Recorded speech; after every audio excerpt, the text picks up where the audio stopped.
Wait, why is it not going on? Good morning, good afternoon, good evening, wherever you are on this fast forward planet, this human heated planet, this turbulent planet, this misinformed planet, as Andy so wisely says when he begins these conversations. Longtime viewers of Sustain What might have an expectation of what today's interview will be like, but today we are flipping the script on Andy. We are the hosts of Generation M.A.D, a podcast where we reframe the discussions around the unprecedented climate predicament young people are facing, which we think of as mutually assured destruction or making a difference, M.A.D. In this friendly takeover, Generation M.A.D, featuring myself, Mia Winther-Tamaki, Sofia Assab, and Devon Tietjen, we will be interviewing Andy and asking him the questions this time. There's so much to say about Andrew Revkin. He is a climate activist, a journalist, a novelist, a musician, and also a personal icon of all of us at Generation M.A.D in this fight against climate change. And we also need to just go through all of his accomplishments, but that's not our main focus today because we really want to dig into what makes Andy Andy. But Andy has written a multitude of books: The Human Planet in 2020, Weather in 2018, Weather Report in 2007, The North Pole Was Here in 2006, Global Warming in 1992, and The Burning Season in 1988. Along with writing all of these books, he has received countless awards and honors, such as the American Association for the Advancement of Science in 2002, the John Chancellor Award from Columbia in 2008, the Joint National Academics Communication Award in 2011, and finally the Robert C. Cohen Award for Sustained Achievement in Science Journalism in 2015. But the beauty of what Andy does, in our opinion, is, of course, the work that he does to win all these awards, but also his ability to allow people to just talk about the climate issues and share their opinion. And he's totally done that for us. So we wanted to learn exactly what brought him on this path today and give him a chance to really share with us, because usually it's just us talking to him. Of course, Well, I yeah. really appreciate being here. Sorry, Devon. No, it's fine. I mean, as part of this takeover, Andy, we're kind of taking your seat and we're switching the roles. So now what we're going to be doing is pretty much asking you questions on your own platform, which I think is a very rare honor, and just kind of discovering more about you and like kind of some of the things that we just don't know about, and would really love to learn. So as part of our podcast, we are kind of just a generation that is kind of fed up with climate change. And for someone like you who's been doing it for so long, and some of the first work on climate change in journalism was because of you. So I think like we're just very thankful for this platform. So before we go into the first question though, Andy, we want to do some kind of like peer review. Is there anything we got wrong that you want to fact check us on before we even start? So far, so good. Yeah, I think we're good. Awesome. Okay, so like I said, Generation M.A.D. So we're pissed off. You might not be able to tell, but with everything that's been happening, we just had COP26. We were born into this era where it seems like things are not happening fast enough when it comes to climate action, or even just listening to the clear data that is now at a 99% consensus. So going into this, we know that you have a long history of journalism. You went to the Columbia Journalism School, but when it comes to like the actual work that you did, you're such a pioneer in writing on the climate.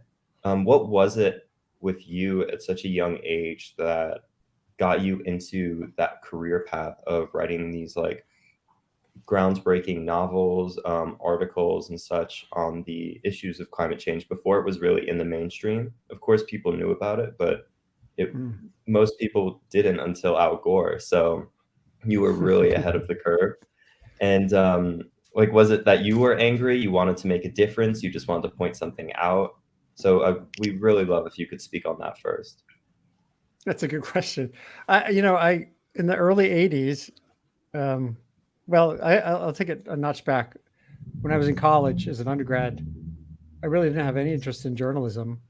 And I was heading toward a career in marine biology. I worked summers at a state lab, looking at lobster sex ratios and stuff like that. And but I didn't really have it into me to pursue an advanced degree in science. I started to realize it's really hard. Organic chemistry kind of beat it out of me when I was and that led me. I had a fellowship, took me overseas. I saw the world; it was amazing, and I just wanted to start writing about the world. And I was looking at it through the lens of science because that's what I cared about most growing up. And marine, biology, the environment were just part of what I was always interested in. So then I got going on that. In '83, I went to journalism school at Columbia. And my first real job afterwards was at a science magazine, Science Digest. And I was writing about stuff. My first piece, actually, got it right here, was in this issue on, that's not me, the physics story, but I did this piece on an herbicide, a weed killer that was killing a lot of people in other parts of the world called paraquat. And the story, here. And that evolved into your first book, right? Well, not really, no. But it evolved me into really caring about the developing countries' situations. The herbicide had killed some people here in the United States. That's what got me focused on it. But the death toll in places around the world was much higher. But that wasn't about climate yet. And then in 1985, I started writing about climate. The first time was remember, it was still the Cold War, mid 80s. Russia and the United States, Soviet Union were kind of like, Ronald Reagan was in office, and it was kind of scary. There's a lot of scary stuff now. So, and there was this idea that nuclear winter could occur if we had a terrible exchange of nuclear weapons. Not only would zillions of people die, et cetera, but the smoke and clouds in the air would chill the planet. And that led to this one, which is my first cover story on the climate system, was really about the opposite of global warming. 1985, Earth is sort of a ice ball. That's amazing. And it wasn't like, again, I didn't grow up wanting to be a climate reporter, but it was a big consequential question. Nuclear war is bad enough. Are we going to really snuff out everything? But then it got complicated. It turned out it would be more like nuclear autumn. So like, where's your scary cover story in nuclear autumn? And that's when I started to realize, the atmosphere, the climate system, our impacts on it were important. I wrote something about acid rain too, which was another issue in the 80s. And then by 1988 was when this global warming really emerged. There was a NASA scientist, Jim Hansen, who made it a real page one story that year. So the summer of 1988, I was living in New York City, in Brooklyn. It was super hot. It was a hot summer. Yellowstone National Park was on fire. And an editor at Discover magazine, where I was working at that point, said, "Hey, Andy, you need to write about global warming." So I went out to Colorado to the supercomputer center where they're running these climate models. I talked to Jim Hansen, the scientist who really got this into gear. I wrote about every aspect of it. I went to Toronto to what was the first international conference on the changing atmosphere. That's what they called it at that time. And, then even then, it's not like I then said, okay, I'm going to spend the rest of my career writing about climate change. But the story really ballooned out from there. I started to realize, wow, this isn't just about the environment. It's about forests. It's about, it's not just about the atmosphere. It's about everything. And sooner or later it became, years go by and you realize a big chunk of your life has been devoted to something. So and then I went to the New York Times, of course, and that's when it got consumed me even more. It took me all around the world. Did you find that? But I wasn't. But one thing, it wasn't because it was scary. Initially, it was because it was like a really big question. And it was like scientifically incredibly challenging to think about, and the consequences could be profound for everything from coastal zones to forests and the Arctic ecosystems. But I think I have to say that initially I was drawn to it more out of curiosity, reportorial curiosity than, oh my God, I have to save the world. That's very humble. Since Sophia, you're you had one a of the question. first voices talking about this, did you get a lot of people kind of backlashing at you, like climate skeptics, and people saying, "Oh, this is crazy nonsense"? Oh yeah. No, I was attacked over the years by many people, both ends of the spectrum. One thing in trying to really be an objective observer of what we know and don't know, I sometimes would push back against more alarming presentations of the science if I really thought that the reporting didn't support them. So there are people on the left. There was a blogger, Joe Rahm, at Climate Progress, who made me a target to try to undercut my credibility as this became a bigger issue in politics. But it had to be Rush Limbaugh, who in 2009 he really went after me because of something I said about population and climate. And I have the audio clip here somewhere, but he said, Mr. Revkin of the New York Times, if you really think people are the worst thing that ever happened to this planet, why don't you just go kill yourself and save the planet by dying? Oh, That was kind of, and then I got some interesting, follow-up phone calls. Like some guy said he was the prophet Daniel and he was gonna, that I have to repent and all that stuff. It was a pretty weird time. So that was probably the worst. Everything else is sort of in the weeds of just being attacked. But there was, it got dispiriting off and on, not just because of Rush Limbaugh. Yeah. It's interesting because it seems like, at least from, I think, perhaps our perspective as people who were born at a time where we are growing up, when this is framed as life or death, can kind of be a sensationalist media piece. You were looking at it from, I feel like we almost lose this scientific lens.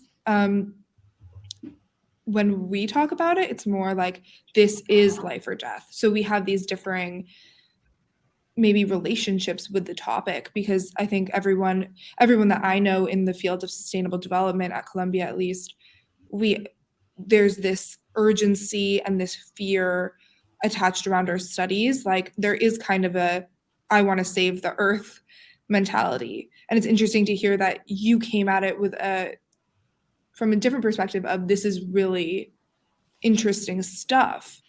And if it wasn't for you, we wouldn't have a lot of the tools we have today that might allow us to save the earth. It's an interesting sort of path. Well, yeah, even there still, the reason this webcast is called Sustain What, sort of like a question. The reason my column that I write at bulletin.com is Sustain What is, even thinking about what you just were describing, who is it who's in peril in a changing climate? It's not all of us, not even remotely. It's specific, actionable, identifiable subsets of people and ecosystems that are threatened mostly because of their vulnerability for other reasons.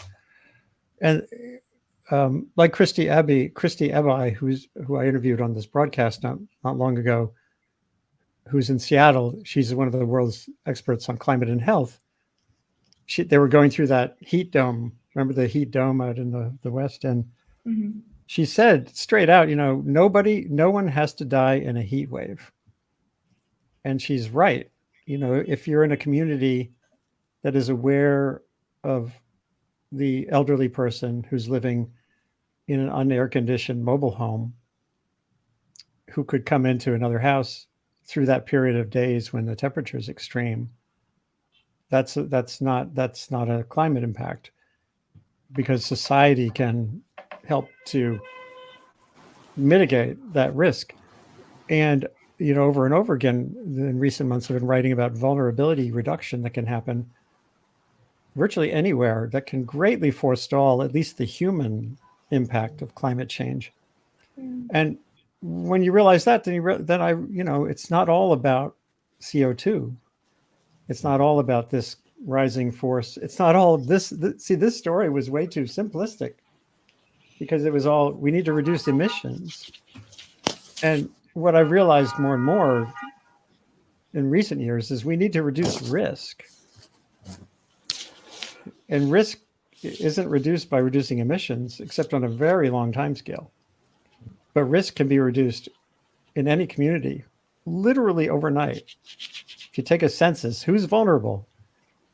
And then globally, and this just came out in the COP26 climate talks, we can all yammer about CO2, but what are rich countries doing to help not only poor countries, but their poor populations within rich countries to be more resilient in the face of even today's climate hazards, let alone what's coming with global warming?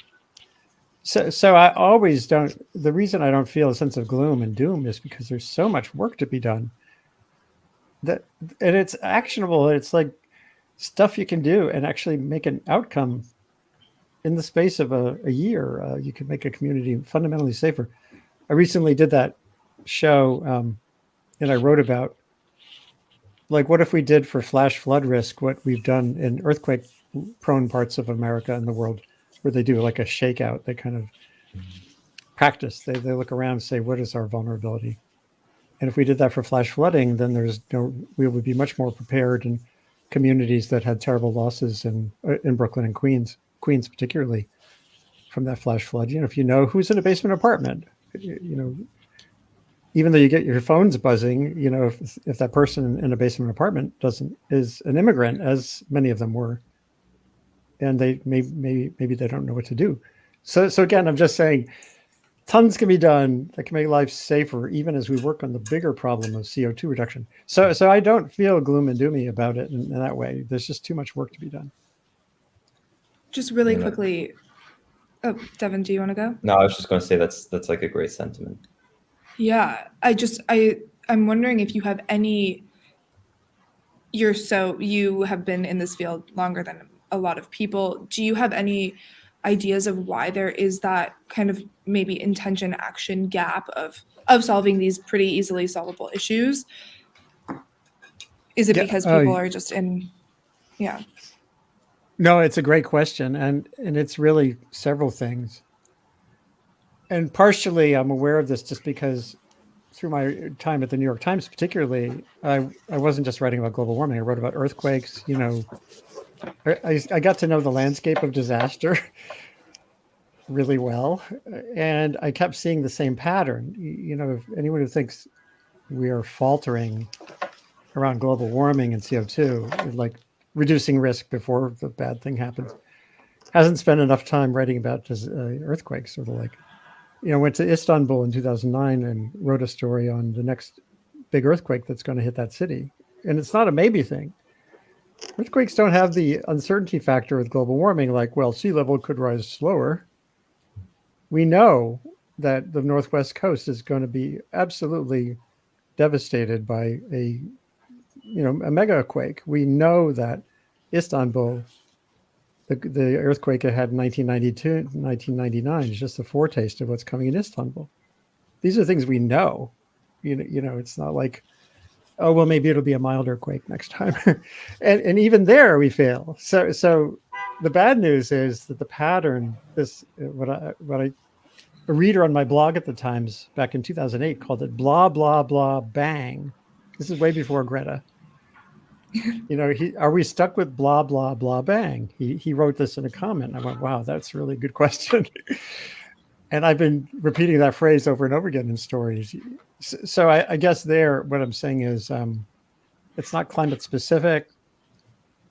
There is a failure within the human enterprise.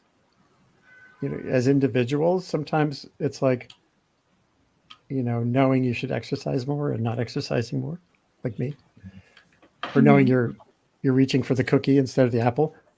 And as societies, we know these things about earthquakes. We know these things about coastal floods. And generally, we've been doing a much better job. The Earth is a much safer place than it was 50 years ago from all these threats. Mhm. But we know that there are places that are vulnerable, and we don't do enough about it.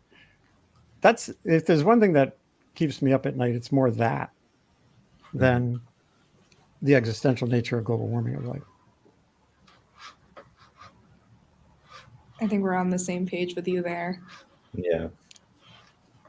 And it's interesting. Sorry. Yeah. Oh, no, I was just going to say it's interesting how a big part of the conversation might just come down to currently, like why we care so much about emissions, why we care so much about CO2 is because there's like not a handful, but about more or less 100 companies that produce the most emissions that we have globally. There's certain countries that have produced the most carbon globally. Right. Like there's very clear, I guess, activating individuals, and those individuals can be corporations, countries, rich people. It doesn't really matter exactly who, but there is like a handful of citizens that you can point to where like when it comes to a disaster, like this isn't a natural disaster that's just going to happen anyway. This is something that gets worse as we become less and less active. So I think the big thing with that is, how do we stop this? Well, we have to point our finger at certain people. And I think that might be the thing that is also holding us back at the same time, right?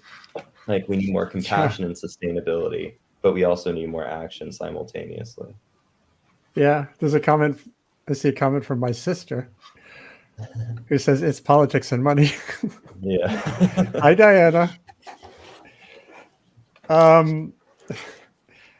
Yeah, well, this is another rich question because it gets at several things at once. And journalists are like the average person. We're always looking for bad guy, good guy framings. A story is only a story if there's conflict, drama, possible resolution, right? Whether it's a novel or a story in the newspaper, you read it because it's got tension in it, right? Mm-hmm. And as you said, it's much easier to feel the tension and the anger and the obstacle being ExxonMobil or its CEO than the problem is societal structures and human behavioral traits. And of course, what the answer is, it's all of these stories. The issues are there. It's not like the corporate takeover of government is not the problem. It's a huge problem in many ways. I'll just show this piece that actually Mia was involved with this, I think. I did an interview with Sheldon Whitehouse, this senator from my home state, Rhode Island, who he's made Exxon very much the focus of his work in the Senate. We had a conversation with him. And he's totally right. Exxon has done really devious things that have screwed up and sort of created a misperception of the climate, the scope of the climate problem and the nature of solutions. But it's not as if it's determinative. One thing that I realized also, newspapers, we are sucked into politics stories, right? Most newspaper editors come from politics, not from science or like. So those stories, I think, have tended to get too much attention. And then I try to do these thought experiments. Like I say to myself, well, what if Exxon didn't exist? Or what if all these oil companies just sort of stopped lying or throwing, mucking up the works and stuff? Would we rapidly decarbonize? Would we move away from all these fuels? And I think the answer is a big no. I just don't see it. It's way more structurally ingrained than we think. Back when I was writing .earth, my blog for the New York Times, a long time ago, I wrote a piece, can we uninvent suburbia?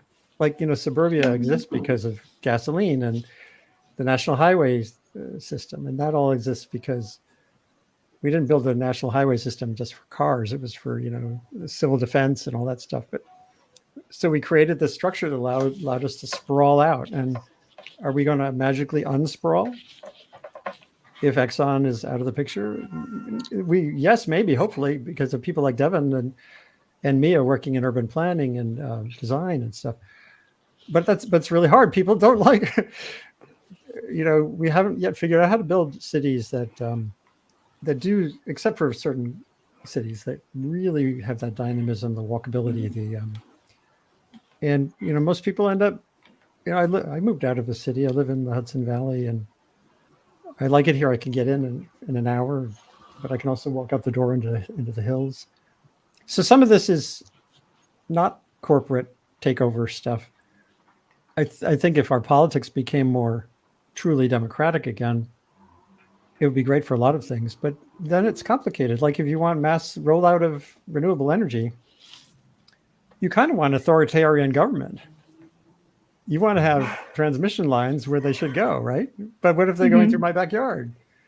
I'm going to use every legal tool in my right to make that not happen. So, democracy doesn't always, it's sort of like a level playing field, doesn't magically add up to rapid decarbonization. What was that complicated. one? I know you've interviewed Naomi Klein, and she also wrote a book about that kind of how, I forget which book it was, but ultimately she said it's kind of ironic how China, this authoritarian government, would be able to more rapidly provide some sort of environmental regulation or setback and protect its people because it's just able to blanket this sort of policy or whatever it was. Do you remember which book that was, Andy? Well, it was like written as a fiction book. Oh, I'm not sure. But the point you're making is an important one. But speaking of Naomi Klein, sorry, this is a different tangent, but another question that I did have for you. So you have developed a really robust Twitter following, and it's not just a Twitter following. I would say it's a very it's a community at this point.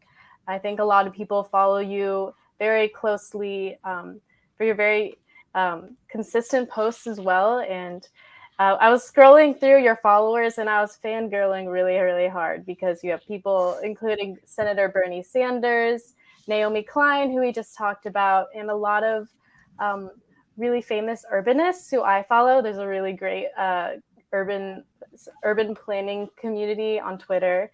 So people like Brent Todarian and Kate Orff, who's a Columbia GSAP urban planning professor. And then also someone when I was a professor from London School of Economics when I was applying to school in London. Also follow just all these really incredible people from very different aspects of my life that I've heard of. Just all follow you. So I wanted to ask you, how do you think you've kind of accumulated this really wonderful network over the time and community and just how has that come to be over all of these years? I probably spend too much time on Twitter, but I do so because it's sort of an extension of my brain now. It's a way to. I do things on Twitter that I used to do on email, but it's because it's an open system. I can build relationships and get insights from an even wider circle of people than I would an email. Back 10 years ago, 15 years ago, if some paper was coming out in a journal on some new insight about sea ice on the Arctic Ocean, I would email it to 10 scientists I know who work on that problem. And it would start kind of a conversation, right, in an email string. And that's how I could build a story pretty efficiently doing that. Instead of calling up one scientist, blah, blah, blah, blah, yeah, and you think, and then putting down the phone, calling up another one, saying, what do you think? Typing some notes. And then by engaging them using email, encouraging them to reply all, I was getting a better sense of what they're thinking and how they think in the context of other people's thinking. It'd be more like a conversation. So along comes Twitter. And I could do that in a way, as I said, that engages even further because each one of those people, and this is not just experts, it could be people in a community, often it's experts, and then the openness of it reverberates a little bit more. So that feels to me really cool. And so, I also post tweets when I've posted an article like the one I just did. Here, let's start a discussion about it, or help me spread the word about my new column. And I would like to think that more people find a way to use it in that first sense, as a way to build an ongoing conversation around a tough problem, whether it's earthquake resilient buildings or the infrastructure bill, which I just wrote about too. It's just a really dynamic nervous system. And Twitter is particularly good. Instagram has its purposes. My photographer friends have huge followings on Instagram. I find Instagram a little harder to build those conversations. I'm starting to play with Reddit. My son, Jack, he likes Reddit's subreddits, different communities. Facebook is, there are Facebook groups, but they're not open either. So they don't have that. Facebook is still really just people you follow and you're following. So Twitter really is this open forum, which I think is really cool. And, I've been doing that long enough that it's grown. And it's gratifying. Leo DiCaprio has retweeted some things, Bill Gates. And sometimes it's a way to find, to engage with people who you have strong differences on. Obviously, Twitter can be terrible at debate because it's just crystallizing things way down. It's distilling it way down. But if you can get past that, or use Twitter as an initial way to engage with people, and then move to webcast or meeting them in person, that can be good. It makes me kind of want to point out that I feel like your superpower is creating. It's interesting. I guess, Twitter is like a conversation starter, but I don't even think of it that way. But you seem to have this real skill for starting really amazing conversations. Like just last week, the three of us, along with a few other really interesting people, got together and ended up talking for 3 hours about the intersection between humanities and sustainability. And I feel like you were the kind of glue that held that conversation together. And it just seems to be almost a natural skill because anyone can post to Twitter. We're trying to start cathartic conversations about sustainability, but there's something about, it seems like your expertise paired with openness, because I think that there's this problem that happens where people who really know their stuff get locked behind doors, and it doesn't seem like you've ever done that. Like even the premise of sustain what takeovers that we are utilizing, you open your doors to people to talk, even if they don't have a PhD in biology. It's really special. Well, that's gratifying to hear.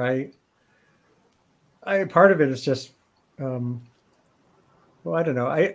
Several things. I think I learned a lot through spending so much of my time writing stories, which are unidirectional. I listen to a lot of people, analyze, write something with a beginning, a middle, and an end. And when I shifted to blogging at the New York Times, no editor said, "Hey, Andy, we need a sustainability and climate blog." It just felt like a better way to interrogate these tough, complex questions, where a simple story tends to really simplify things too much. So that one thing is, I think I just tipped toward the idea of conversation as a better path toward understanding, and also toward, like, if you want to solve a complex problem, you can't do that just with a plumber, or just an electrician, or just a surgeon, or just a psychologist. You kind of need a bunch of skill sets in the room. So, which is different than writing a story, right? So I guess I've developed, however it came about, a passion for pulling people together who might always just be passing on the street otherwise. And that means someone from sociology and someone from business school.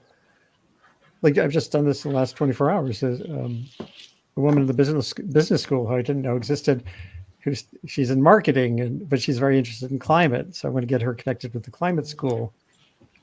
It just feels like something I just have to do. And if that's a passable skill, that's great. There's a guy named Andrew Krushevitz who teaches the master's program here. He's at IRI, the International Institute for Research in it's that Climate and Society part of Columbia. And his work, much of what he does is work as an intermediary. He works between climate science and like the International Red Cross, so that when they're building a Rohingya refugee camp in Bangladesh, they also have good sense of what the weather will be and forecasting flooding risk and stuff. And we need more of him. And if I'm kind of like that, it's just because I recognize the job is too big for just me, and it's too big for just Andrew Krushevitz, and it's too big for Susie Moser, who does this work on adaptive mind. How do you build a mind? Susie Moser, everyone needs a dose of Susie. Her goal is to create an adaptive mind in people, so you have this capacity to be resilient, facing change. She works in adaptation, climate adaptation, but it's a trait that goes into everything we do right now with all the change we face. So I don't know. It's like a puzzle. Just feel like I'm building the puzzle. I'm also a middle child, so I was always like working out differences and it's just, I don't know, it's just the way I came about. Going along that a little bit, we're all interested in your history of travel. I think a lot of people who know you know that kind of notorious picture of you standing on the North Pole. And these days we have Zoom, there's this heightened globalization that's happened over even the past couple of years with the pandemic, where we can click a button and talk to someone across the world, more so than we really ever have before. But before that time, and when it seems like you saw a deep importance in traveling to places and visiting them yourself and putting your feet on the soil, do you have a experience from those travels that sticks with you the most? No, not one. They all do. It would be wonderful if we lived in a world where we could all directly experience the kinds of things I've been able to experience, like being in the Amazon rainforest with rubber tappers, the guys who part of a 150-year-old culture of scratching trees, and they learned these techniques from indigenous people who were there for thousands of years. And I was writing this book about the murder of Chico Mendes, this Brazilian activist, and I wanted to really be sure I wasn't being conned by this idea that these rubber tappers really like to live in the forest and preserve it for the sake of the world. So I was like in the furthest corner of this part of Brazil, and I found these guys one night. They were at a little mini festival, and we're sitting there, and this guy, it's in my book. This guy, he's just telling me this little story where to tap rubber trees, you make a circle through the woods because the trees are pretty spread out, and it's a colocação, a collection route. And when you get to the end, you're back at your place, and the next day maybe you'll boil the rubber in latex. And he said he was on the trail, and there's this jaguar on the trail ahead of him, and he talked to the jaguar. He said, like, "Mr. Jaguar, I really want to get home." And because I got to have supper and my family's there. And the jaguar just eventually walked away. And then I asked him about town. He said, I have to go to town sometimes to get the supplies and, the gear I need. But I always get a headache, and I'm always feeling better. I'm always, feel more comfortable on the trail going home. And when he said that, I really had a profound trust that there was not a romantic idea of the rainforest with a person living in it happily. So this is a real thing. And that was a wonderful, intimate, beautiful kind of experience that I wish we could all experience. Although there's many aspects of being in that part of the Amazon that are awful. The insects and there's some really bad people too. And the North Pole, being at the North Pole is the one place on the Earth I've been where I really felt like I was on a planet. We're all on a planet, but here we are sitting in our apartments or whatever, and we're shielded from that planetary understanding by being in sort of small and in your space and going to the market.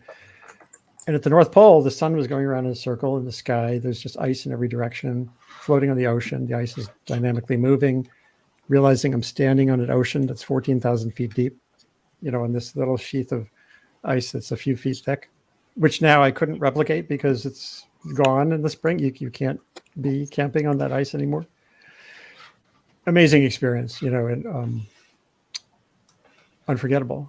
I will say what I like about the Earth is that I can have very special experiences even here in the Hudson River Valley, and even in New York City, going out with the students from the Harbor School on Governor's Island. They're growing oysters, and there's miraculous experiences everywhere. And if we have more of a sense of being able to share them and see them wherever we are, then I think we can have that planetary sustainability awareness without necessarily going to the depths of the Amazon or the North Pole. Yeah, that communication of like, you used to have to travel in person to talk to people. You used to have to know the language too. And if you didn't, you had like a translator. It's really interesting because then there's what terminology do you use to describe certain issues? Like, especially now, like there's such a big use of jargon in different industries. And I guess there always has been, but it's only developed as we've become like more and more knowledgeable on certain topics. But like when we look back at your archive of books, which were informed by your traveling, like you wrote one literally called global warming, right?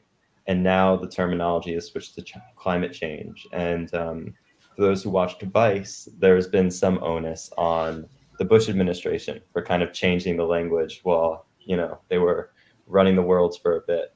But I was just wondering as well, like what language have you seen that's been really like impactful to you, but then also the development of language when it comes to these issues of environmentalism, climate change, and just science literature as a whole when it relates to the topics?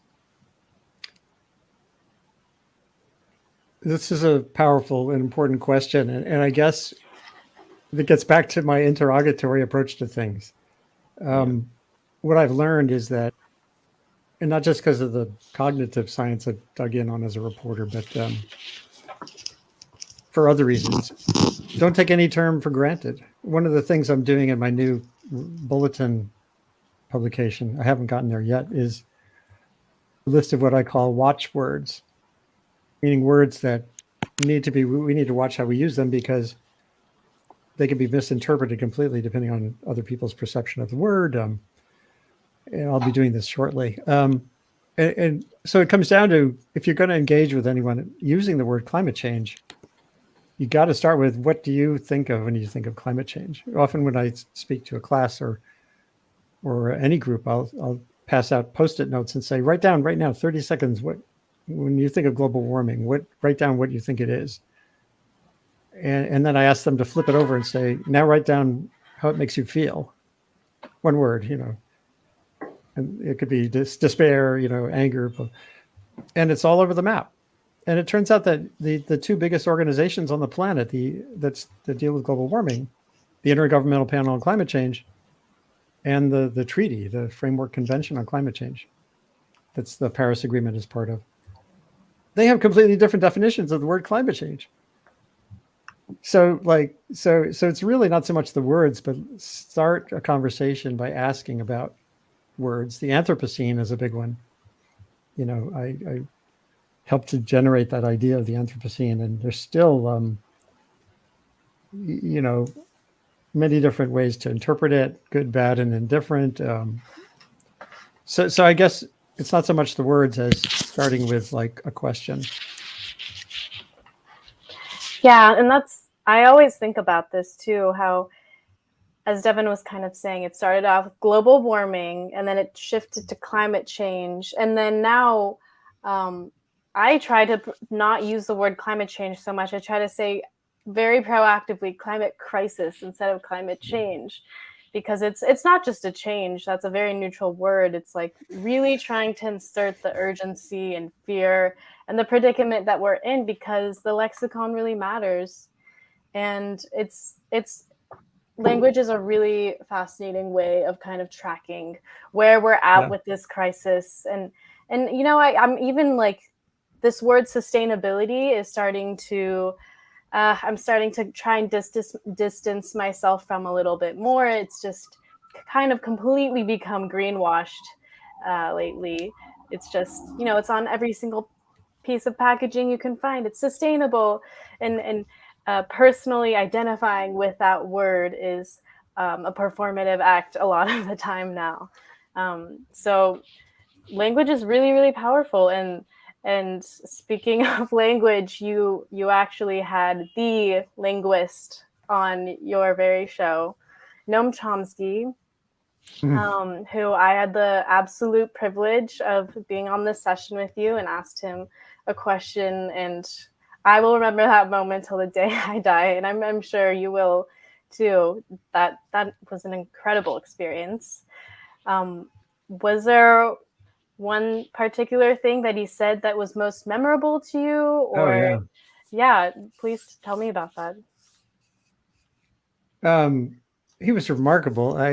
I guess partially because my impression of him, I'm not deeply read of his 100 books, etc., was that he's a bit of a firebrand, you know, and he's pressing for a world that's profoundly different than the world that we inhabit in terms of capitalism and the like. And yet he had this remarkably pragmatic way of expressing what people should do about the climate crisis right now. And he said, I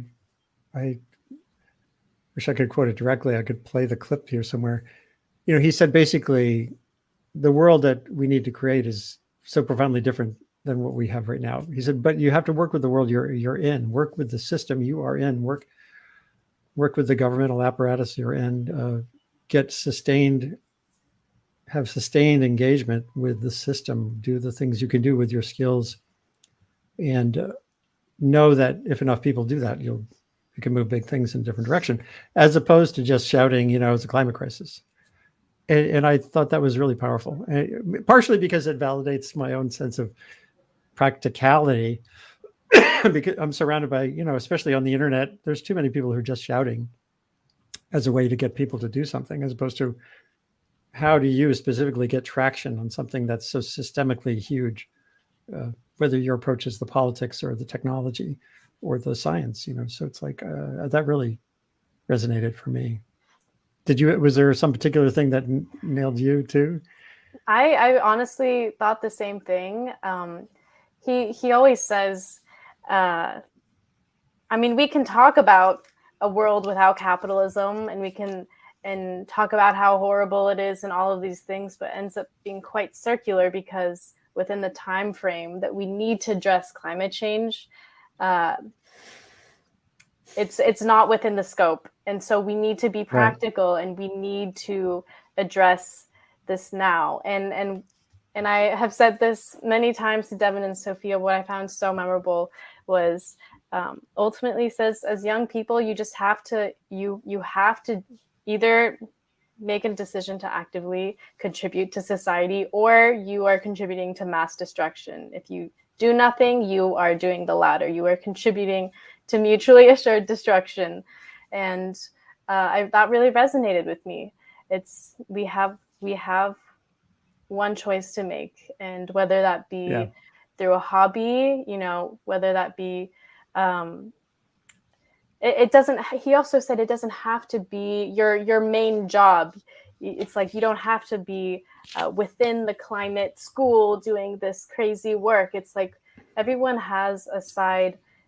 No one's job is the entirety of that person. We can all make some sort of impact, whether that be a hobby. And he was just such a, I don't know, he was such a legend. I could just feel his energy on the screen. It was really powerful. Yeah. And he also talked about starting with your humanity, starting with humanity, which I thought was interesting too. You can always find a common element with somebody. Yeah. It doesn't have to be factional. And by the way, that's another one of the framings. We always end up in this sort of factional fights, even within the environmental community, nuclear or no nuclear. It goes on and on. Yeah. There was one thing that when Devon was asking me about language, there's something I wanted to bring up, which is relevant, which is the other transition I've had along with from reporting a story to engaging people in a conversation, building those networks.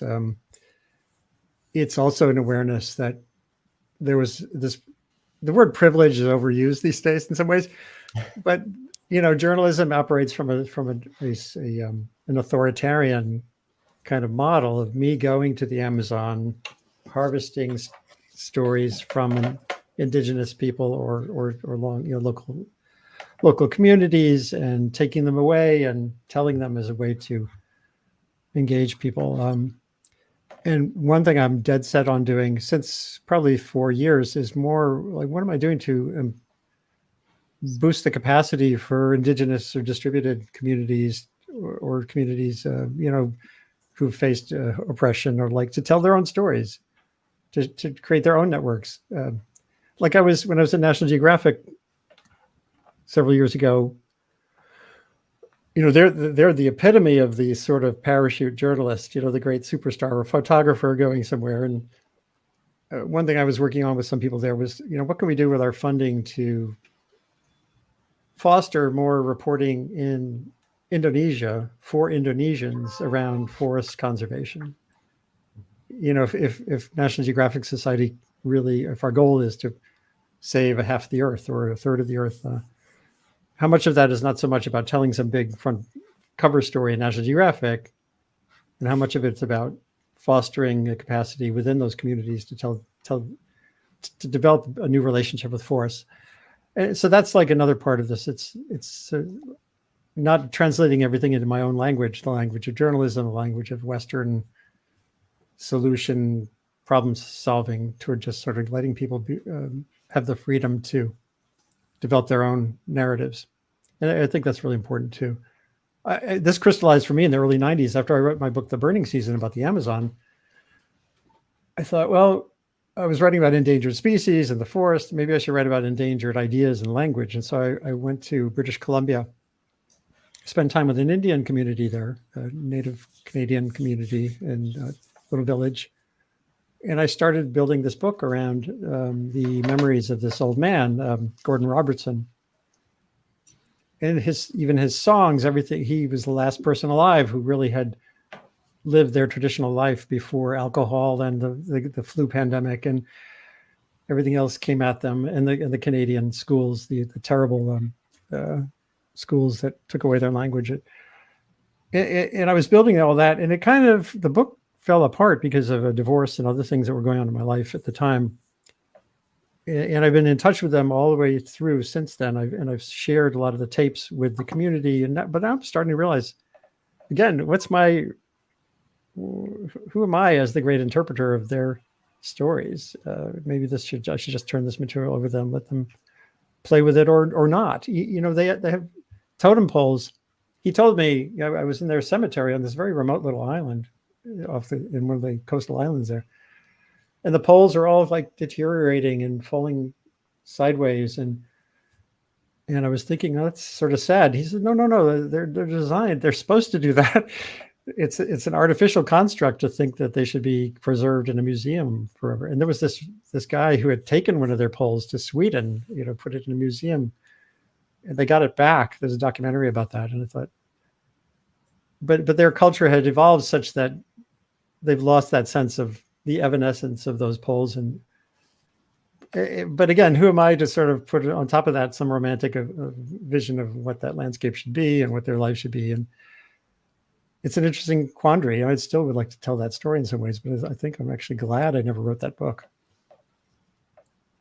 Yeah, no, that's like a really interesting thing because it also speaks to like the human essence. And like, for example, I heard someone talking about in urban planning that like the city is the perfect inhabitation for the human being because it's a space that is totally designed by people. It's like exactly how we see ourselves living. Like, and yes, like there's a materiality construct, but if we had any other material, it might look a little different. But that kind of way of coalescing and like reshaping the environment and making things that like almost last forever, that idea that like we have an impact is really interesting. And with all the people that you've talked to, I'm sure like there's so many impacts that have been left on you, but is there this thread, like as a journalist, like take everything that you've kind of experienced, and is there like a thread between people who you found to be not just like important or prolific, but have also done things that you were really in awe of? And is there some kind of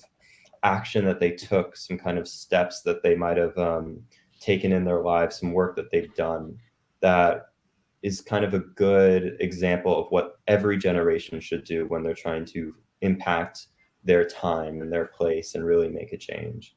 Because for us, we're living in this period of time where the future is uncertain, and it's always been uncertain, right, for every generation. But then there's some people who do some things and then it becomes clear.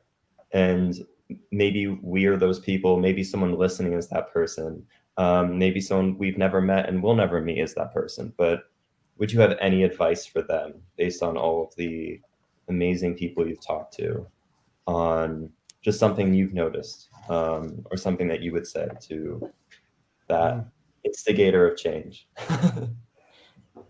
Oh boy. Yeah, big shoes. It's listening.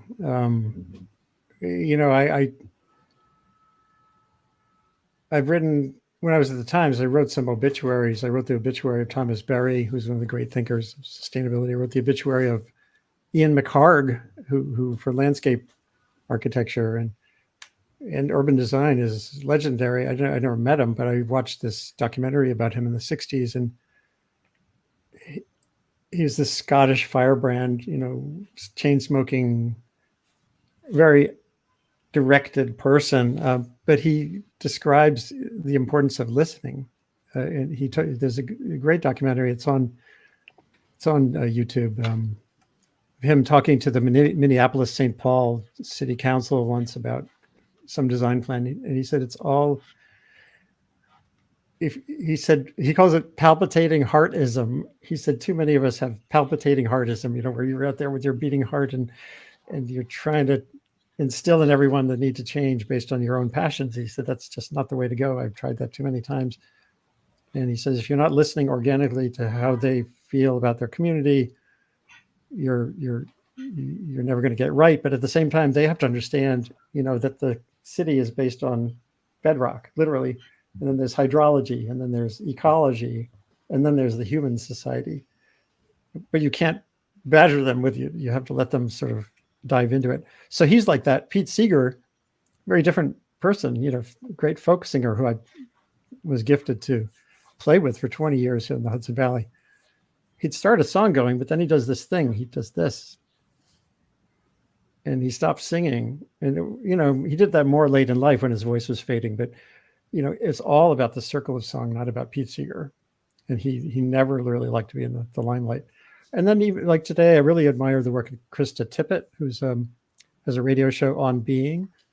Just a fantastic listener. And it's all about having people eliciting from people their sort of inner heart, passions and where they go with it. It's really, she asks these wonderful questions that lead people to explore themselves more than they might otherwise. And they're more like that, but they all, I guess the common thread is listening. One last person in the 70s, when I was still in college, I got to know the work of William H. White, who was, again, famed urban sociologist. He did this these crude films on what he called the social life of small urban spaces. And he just took time-lapse imagery of people using a space like a plaza in New York City. And so this is different than listening. This is just observing. By observing for a really long time, he could see that, like, in a plaza where the chairs are movable, like many ones in New York City with a white table and chairs. Mhm. People come in there and they like just move the chair like 3 or 4 inches and then sit down, and it's become their chair. And something about that little distinct thing of moving the chair, making it your own, creates a much more livable space. And plazas where these companies, to get their high rises, they had to create some open space, but they put in these immovable, like concrete things, and they're not friendly. People don't go there because it's not personalizable. So I guess the other thing is just people who take the time to observe, to just sort of feel the vibe of a place. And Paul Polak, Polak, who passed away a couple of years ago, he really pioneered this idea of appropriate technology. He would go to a village in Pakistan and literally just sit for weeks and just, again, I'm not going to bring them a better water system. I'm going to help see how we can together think about water in this village that will make it safer, less polluted or the like. A really cool practice. So those two things, observing, not just diving in someplace, and then listening, a lot of listening. Well, Andy, if there is one thing you are good at, it is definitely both of those things. And I think that's what all of these sessions really are why they're so special, is, like we said before, is it's really a space where you just let people come together and voice their story and the message they have to say. And I think that is a huge gift that you give all of us. And I know we are all so grateful to be able to talk to you and have you as kind of like a mentor at this point, and someone who we like to look to when thinking about how to frame stories and how to go about thinking about certain things. I know sometimes I've found myself thinking, how would Andy phrase this when working on a school assignment? So yeah, I just really want to say thank you for providing this platform to not only us, but so many other people that you've had on your show. It really does have an impact, and there's so much more to happen, and I'm really excited for it. And I know Sofia and Devon are as well. Well, thank you for having me on. Your own show. Your friendly takeover. No, I would like the friendly takeovers to happen more frequently. And again, if there's some way to spread this practice just as a practice, then I feel like I've done something too. So thanks all of you, Sofia and Devon and Mia. Thank you. Thank you.